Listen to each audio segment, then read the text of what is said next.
yaitu Tengku Kudin.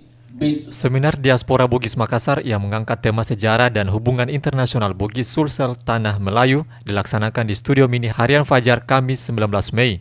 Seminar yang merupakan kerjasama jurusan Sastra Daerah Fakultas Ilmu Budaya dengan Persatuan Sejarah Malaysia, Cawangan Selangor, PSMCS ini menghadirkan sejumlah akademisi dan peneliti sejarah asal negeri jiran Malaysia. Menghadirkan peneliti negeri jiran seminar yang dimoderatori oleh dosen sastra daerah Muhlis Hadrawi ini kemudian memberikan kesempatan pertama kepada Ahmad Farhan, peneliti termuda ini menjelaskan terkait Kesultanan Selangor yang dinahkodai para tokoh berdarah Bugis. Farhan mengatakan mayoritas orang besar Selangor berdarah Bugis. Dipilihnya Sultan Salihuddin sebagai Sultan Selangor dinilainya sangat tepat.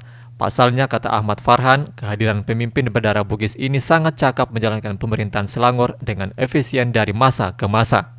Pembicara kedua Alwi bin Daud menjelaskan tentang alat musik kecapi yang cukup terkenal di Malaysia. Menurutnya, alat ini asal-usulnya dari nelayan Bugis yang berlayar hingga ke Malaysia. Bentuk kecapi yang menyerupai perahu dipengaruhi sifat orang Bugis yang suka merantau. Dato' Abdullah Zakaria yang didaulat menjadi pembicara ketiga menilai perantau Bugis dalam konteks hari ini masih sangat disegani di pelbagai belahan dunia. Bugis tidak hanya terlibat di salah satu kerajaan yang disinggahinya, namun juga mampu menguasainya. Ical Sahrir, Fajar TV.